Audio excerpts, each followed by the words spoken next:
Donc, la présentation suivante sera donnée par Jocelyne Trocas, qui est directeur de recherche émérite au CNRS dans le laboratoire LIMC à Grenoble.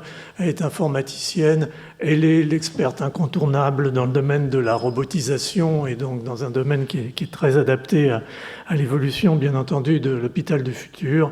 Et c'est un peu le club de l'Académie des sciences. Cette session, elle est membre de l'Académie des sciences. Merci Jocelyne. Merci. Donc, bonjour à toutes et tous. Alors, merci de l'invitation. Je suis toujours très honorée de venir au Collège de France. Et puis, le colloque est passionnant. Donc, je suis ravie de contribuer à ces discussions. Alors, je vais vous parler de robotisation et de salles d'opération. Alors, pour commencer, j'ai voulu mettre ces trois petites images parce que on est dans le contexte des interventions médico-chirurgicales. Et donc, une intervention, qu'est-ce que c'est? C'est un opérateur humain, jusqu'à présent. C'est des instruments. Et puis, c'est tout un processus, tout un protocole, généralement très codifié. Donc, on va voir à quel point, déjà, ces différents aspects sont automatisés ou pas. Et puis, on va essayer de se projeter un petit peu dans le futur. Alors, les salles d'opération elles-mêmes, c'est un concept qui finalement est assez récent, pendant des siècles. On faisait des interventions là où se trouvait le patient, dans un environnement clairement pas fait spécialement pour ça. Et puis, évidemment, avec les débuts de l'asepsie, de l'antisepsie, puis de l'asepsie, eh bien, on a évolué vers des lieux vraiment dédiés à la chirurgie, à différentes interventions. Avec, vous voyez les choses les plus modernes dans cette photo, c'est déjà une espèce de bloc opératoire avec un cialytique, avec un système pour l'anesthésie du patient. Et en fait, il y a vraiment une rupture, je dirais, autour des années, à partir du milieu du XXe siècle, où l'informatique se met à exister. Alors, pas tout à fait l'informatique grand public avec les PC partout au début, mais déjà l'informatique. La robotique industrielle se met à exister également. Et puis, on a l'invention du scanner, typiquement dans les années 70. Et assez vite, on voit que ces dispositifs techniques, robots, ordinateurs, moyens d'imagerie, on viendra dessus, vont rentrer au bloc opératoire pour différentes interventions. Donc, vous voyez en haut le système. Est-ce que c'est le laser? Il faut que je le trouve. Je ne le trouve pas. C'est pas grave. Donc, en haut, c'est le système Robodoc pour de la chirurgie prothétique de la hanche. Ensuite, on a des applications en neurochirurgie. Et ce qui était dans ces premières images des prototypes, essentiellement, ça devient un petit peu du standard des blocs opératoires, avec sur la gauche ce qu'on appelle un système de navigation chirurgicale. Là, ce sont des systèmes développés à Grenoble pour la plastie du ligament croisé, donc des opérations du genou sous arthroscopie, où l'opérateur va être aidé par des moyens de localisation. Et puis, l'image à côté, ce sont les robots médicaux, avec un opérateur humain qui opère un petit peu à distance du patient, mais qui contrôle des instruments portés par des robots. Alors, les pratiques évoluent, les instruments aussi, et c'est générateur de demandes de nouvelles technologies. Alors, si on revient un peu aussi dans la chronologie, on est passé de la chirurgie ouverte à des choses déjà mini-invasives. Ce que vous voyez, ce cadre sur la tête de quelqu'un, c'est quelque chose de très ancien, où on essayait déjà finalement d'opérer des structures cérébrales profondes à partir de l'extérieur sans ouvrir le crâne. Ça, c'est le cadre de Zernov. Et puis évidemment, l'imagerie médicale comme le scanner va transformer les choses. Mais ces images scanners qu'on a avant l'intervention, il faut être capable d'amener l'information au bloc opératoire. Également, tout ce qui est chirurgie, vidéochirurgie, moyens mini-invasifs, eh bien, on se met à opérer par des petits orifices. Ça modifie les instruments et le contrôle qu'a le chirurgien de ce qu'il fait, c'est à travers un écran 2D. Là encore, il ne peut plus toucher, il voit en 2D au lieu de voir en 3D, donc des difficultés supplémentaires.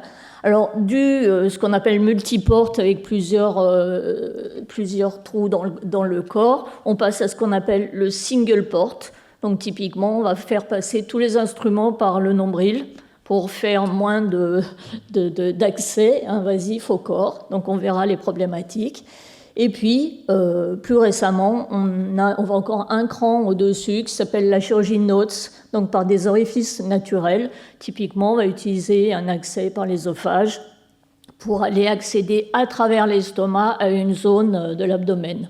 Et là encore, vous voyez que les instruments qui sont associés à ça sont des endoscopes semi-flexibles, on va dire, avec des canaux opérateurs, avec des instruments, et tout ça est piloté par quelquefois 2 médecins pour un seul instrument. Donc là encore, ce qui est mieux pour le patient, car moins invasif, est plus compliqué pour le médecin. Et maintenant, on va vers ce qu'on appelle l'endoluminal, où on veut passer par l'arbre vasculaire, par l'arbre bronchique, pour être le moins délabrant possible pour le corps humain et très mini-invasif. Et donc, là encore, on a besoin d'instrumentation particulière. Et ça rejoint, alors il y a une convergence des spécialités, ça rejoint la cardiologie, la radiologie interventionnelle, où ce sont donc des médecins qui n'étaient pas des chirurgiens qui font des interventions sous imagerie. Alors ça rejoint aussi d'autres spécialités comme la radiothérapie, qui est très guidée par l'image, qui devient très précise avec beaucoup d'instrumentation. Alors, nous, on parle de gestes médico-chirurgicaux assistés par ordinateur, et donc, en fait, c'est tout un tas de moyens additionnels, logiciels et matériels qui vont servir d'assistants un petit peu informatisés aux médecins pour prendre les meilleures décisions possibles, en intégrant le mieux possible toutes les images qu'on obtient sur le patient, mais également des informations qui viennent d'autres patients, de connaissances a priori, etc., et des moyens d'aide à la réalisation du geste qu'on a planifié. Donc ce domaine-là, il est vraiment très, très important, et vous allez voir, on va voir un petit peu les progrès qui se font dans les différentes thématiques. Alors, on a parlé de l'imagerie, Michael nous a montré des images fascinantes d'échographie. Alors, il y a eu déjà quelque chose de très important, c'est que plein de choses donc, sont passées de l'imagerie préopératoire, donc avant les interventions, à un usage péropératoire, typiquement les images scanners radiologiques.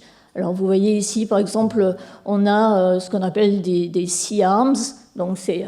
Alors pourquoi un C-arm? Parce que, comme si vous êtes observateur, c'est un C. Et donc ce C, il y a un émetteur de rayons X, un détecteur. Tout ça maintenant est numérique et plus analogique. Et ce C, il peut bouger autour de lui-même et autour d'un axe orthogonal. Et donc il y a différentes technologies. Vous voyez en haut à droite, ce C-arm est porté par un robot, ce qui permet d'avoir des géométries d'acquisition plus complexes et très précises. On a aussi ce qu'on appelle des O-arms, beaucoup pour des applications d'orthopédie, où finalement on a ramené le scanner au bloc opératoire.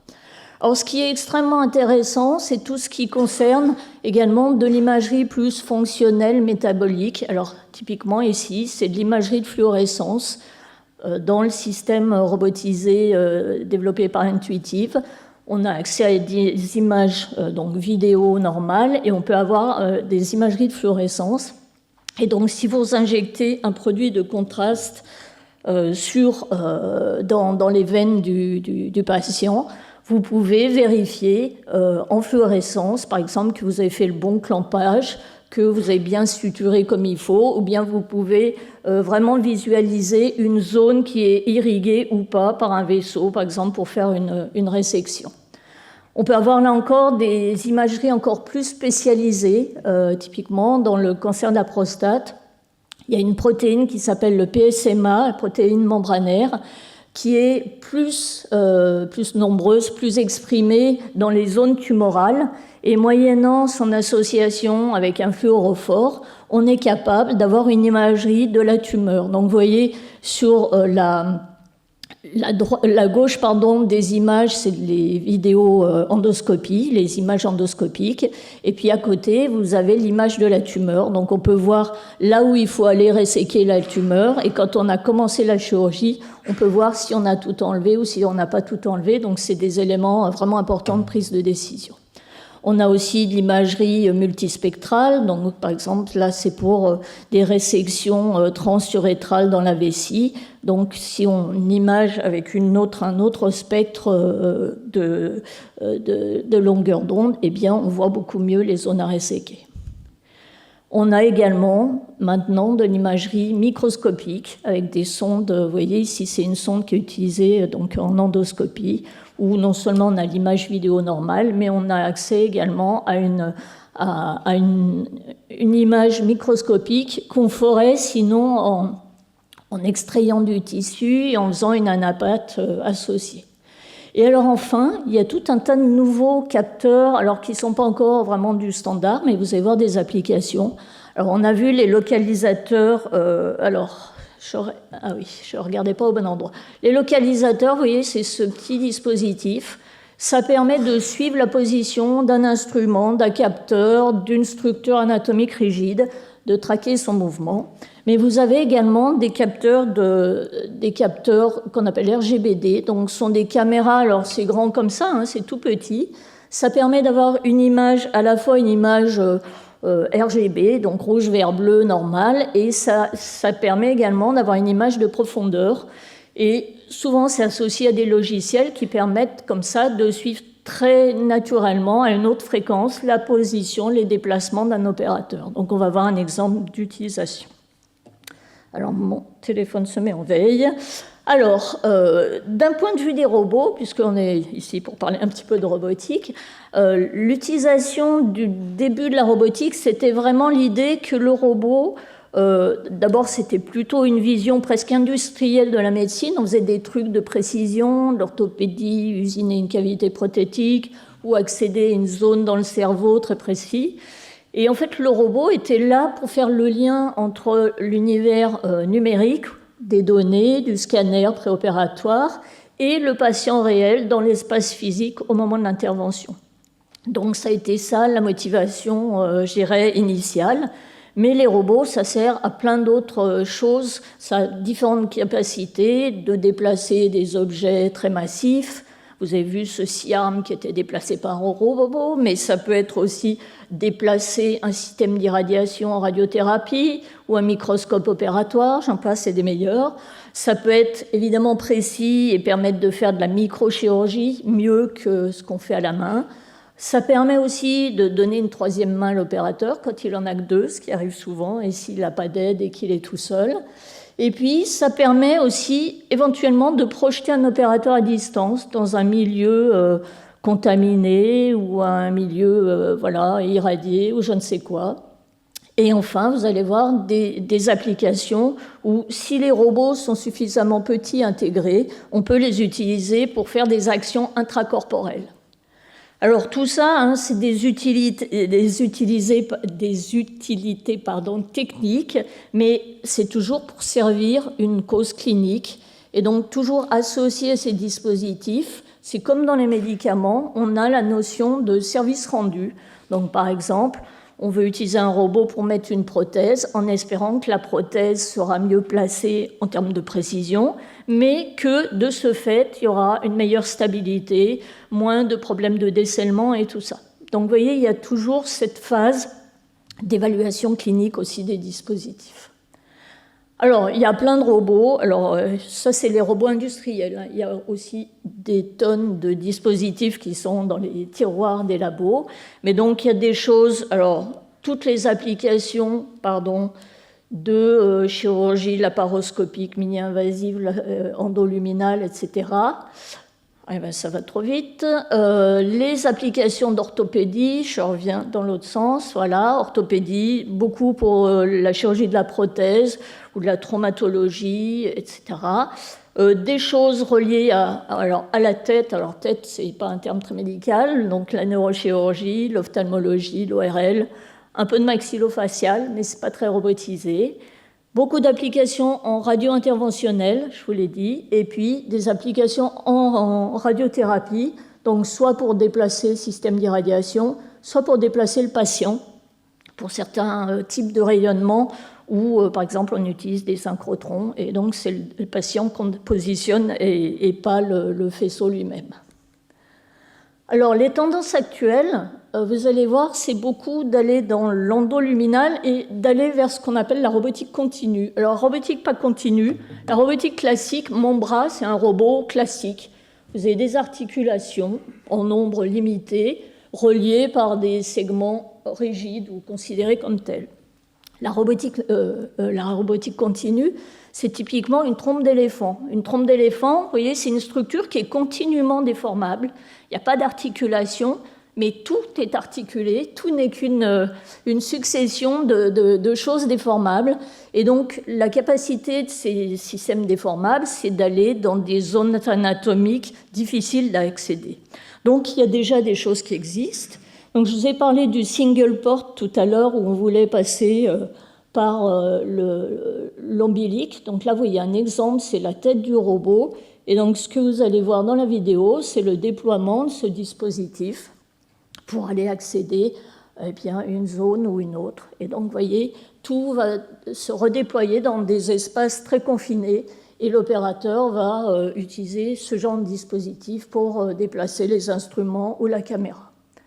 Autre application qu'on voit au-dessous, ici, c'est pour de la bronchoscopie. Donc là, on passe par l'arbre bronchique pour aller prélever quelque chose dans les poumons, à proximité des bronches ou de différentes structures. Et donc, on va avoir ce système articulé, vous voyez, qui est piloté par un opérateur humain, donc qui pilote l'extrémité du dispositif.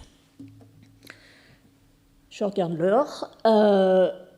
Également, troisième exemple, c'est ce robot. Typiquement, ce serait pour une coloscopie, où vous avez un endoscope qui va dans le côlon rectum et qui doit prendre des courbures assez difficiles à prendre. Et donc là, vous voyez, ce système, il a ça d'intéressant, c'est qu'il modifie sa courbure, mais il garde la courbure en progressant. On appelle ça « follow the leader » ou une structure en file indienne, pour ne pas être agressif par rapport à l'environnement quand on pilote l'extrémité distale. Et enfin, un autre exemple ici d'un dispositif également très miniaturisé pour aller, là encore, vous voyez, faire des interventions dans des espaces très confinés. Alors, ce qu'on voit sur les dernières images, qui ne sont pas animées, c'est un défi de miniaturisation. Ça, typiquement, c'est la taille standard d'un instrument endoscopique. Donc, vous voyez, bon, c'est pas gros, mais c'est pas petit non plus. Et donc, on va plutôt vers des architectures comme ça. Alors, ces robots s'appellent des robots à tube concentrique. C'est comme une antenne télescopique, mais dont les segments sont précourbés. Et en les sortant plus ou moins et en les tournant plus ou moins, on obtient des structures qui sont très déformées, très déformables aussi, parce que c'est tout petit. Et donc, vous voyez, ici, nous, on a développé dans mon laboratoire des systèmes avec 2 bras, donc qui sont tout petits également. Et donc, ça permet d'envisager vraiment du ultra-mini-invasif. Alors, les défis qui restent sur ces systèmes très intégrés, très déformables, comme ici ou ici, c'est des défis de modélisation. On ne sait pas modéliser ça avec les logiciels standards de CAO. Là, c'est de la mécanique des milieux continus. Et en plus, ces dispositifs, ils sont en interaction avec les tissus dans lesquels on les utilise. Donc, la déformabilité, qui est un élément de sécurité, c'est aussi un élément d'imprécision. Donc, il y a toute une problématique de modélisation et d'intégration de capteurs. Alors, l'interaction, je regarde mon téléphone qui se met en veille, je suis trop lente. L'interaction humain-robot, c'est souvent de la téléopération. Donc, l'opérateur finalement télécommande son robot. Alors, il peut y avoir des fonctionnalités un petit peu pour filtrer tout ça, pour faire des facteurs d'échelle. Vous voyez que c'est assez basique, hein. Vous pilotez comme ça à la main votre robot. On a des choses plus intermédiaires où le robot contraint le geste de l'opérateur. Là, typiquement, c'est pour des résections osseuses. Pardon, c'était pas ça que je voulais. Eh bien, on continue. Excusez-moi. Là, on veut resséquer un bout de plateau tibial pour mettre un élément prothétique. Eh bien, le robot, finalement, va laisser l'opérateur libre de ses mouvements dans la zone verte, mais il va interdire de sortir de cette zone qui est planifiée. Donc, vous voyez, c'est vraiment intéressant pour guider le geste. Et puis après, on peut avoir des choses avec de l'automatisation. Et donc, les choses, je dirais, les plus intelligentes, alors avec des extrêmes grosses guillemets, c'est ce système de radiothérapie que je vous ai déjà démontré. Donc, le robot, il est là derrière. Et sa capacité intéressante, c'est qu'il est capable de faire l'irradiation d'une tumeur, mais de s'adapter, d'adapter sa trajectoire en temps réel à la respiration du patient. Donc la respiration, hein, c'est un truc qui est un peu répétitif, qui ressemble à quelque chose de régulier, mais c'est jamais complètement la même chose. Et donc il faut avoir cette capacité d'adaptation. Donc il y a la combinaison d'informations de capteurs d'imagerie et d'une modélisation a priori qui permet patient spécifique. Hein, donc c'est un jumeau numérique de ce patient en particulier qui permet d'adapter les trajectoires. Alors on essaye d'automatiser des choses. Je vais aller directement à des choses qui nous amènent un peu vers l'IA. Donc vous voyez ici, typiquement avec toutes ces vidéos endoscopies, ces vidéos chirurgie, on a accès à des bases de données d'images de chirurgie réelle et de trajectoires de robots qui sont très intéressantes. Et donc, typiquement, là, vous voyez, c'est Johns Hopkins Hospital et Stanford qui ont fait des premières démonstrations d'automatisation de sutures. Donc, le robot, par des méthodes d'apprentissage de l'état de l'art, apprend à faire des sutures. Et vous voyez que même si on perturbe le geste, là, on va voir quelqu'un qui vient enlever le fil à un moment donné, tac, eh bien, le système est capable de se redépatouiller avec. Alors, il y a d'autres exemples un peu plus récents de cette même équipe qui ont permis de faire de la chirurgie plus élaborée que ça avec un robot de manière autonome. Alors, pour finir, l'IA au bloc opératoire, c'est comme partout ailleurs. Il y a de l'IA maintenant qui rentre au bloc. Alors évidemment, pour traiter les images de base, mais vous avez vu, toutes ces images de vidéochirurgie, là encore, elles permettent d'accéder à des bases de données pour savoir, typiquement, on fait une chirurgie de la résection, on enlève la vésicule biliaire, et on peut regarder 25 000 vidéos de résection de vésicule biliaire et apprendre à un système à analyser les images. Donc ces travaux de collègues à Strasbourg, vous voyez qu'en temps réel, le système est capable de détecter les organes d'intérêt, la position des instruments, et est capable de savoir où on en est dans la chirurgie et donc éventuellement de mettre des alarmes, de produire des comptes rendus automatiques. Ça peut être aussi des aides à la formation, donc il y a vraiment tout un potentiel. Autres applications, là c'est une application pour mettre des prothèses endovasculaires, des prothèses de valves dans le cœur. Donc le cœur, on ne le voit pas très bien en radio. On peut injecter du produit de contraste, mais c'est un petit peu invasif, donc il faut un peu limiter ça. Et donc la société Caranx, alors vous voyez que, alors je vous montre par contre cet élément-là, donc on veut mettre la prothèse ici, et le paramètre critique, c'est la profondeur d'insertion de la prothèse. Et donc c'est vachement dur de juger, d'après les images qu'on a vues avant, de combien on a inséré la prothèse. Et donc Caranx a développé un système qui permet, avec un apprentissage à partir, là encore, de bases de données, de vidéos fluoroscopiques annotées, de détecter automatiquement la profondeur d'insertion de la prothèse pour piloter et aider au mieux l'opérateur. Et donc, dans leur projet, dans quelques mois, un robot va être automatisé pour insérer, alors c'est un robot tout simple, hein, ça avance un cathéter, mais l'avancée du cathéter va être liée à l'information extraite des images. Donc ça, c'est quelque chose qui est en cours de validation clinique. Et enfin, un autre exemple, Alors, je vous ai parlé de ces capteurs RGBD, et donc il y a des blocs opératoires. Là, c'est à l'IH-Sud de Strasbourg. C'est une salle hybride, donc à la fois pour la radio interventionnelle et de la chirurgie, où vous avez au plafond ces capteurs RGBD, et ça permet de détecter la position des opérateurs, précisément, leur activité pour différentes choses. Mais une des applications, c'est pour la sécurité radiologique. Les gens qui font de la radiologie interventionnelle, les opérateurs, ils ont souvent des maladies professionnelles dues à un surcroît d'irradiation. Et donc, moyennant des méthodes d'IA, des méthodes de calcul de dose très élaborées, mais qui arrivent à être temps réel, on est capable de visualiser en temps réel le champ d'irradiation avec les différentes intensités. Et donc, je vous montre les vidéos pour que vous voyez que c'est bien en temps réel. Donc, quand le système tourne, on voit les champs d'irradiation. Évidemment, on sait calculer ce que le patient reçoit, mais ce qui est intéressant aussi, c'est que vous voyez l'opérateur ici, il voit quand il est dans le champ la dose qu'il reçoit. Sinon, on mesure ça avec un petit dosimètre sur la poitrine, ce qui est quand même assez élémentaire. Et donc, vous voyez, il y a à la fois, ça peut être quelque chose utilisé au bloc en salle hybride pour monitorer, mais ça peut être aussi des outils de formation pour les opérateurs qui travaillent dans ces conditions.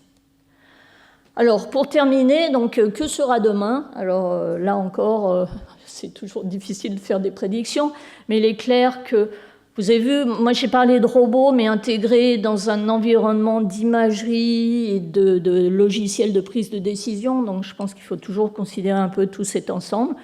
On voit des évolutions un petit peu inévitables de miniaturisation, peut-être une meilleure intégration de capteurs avec les robots.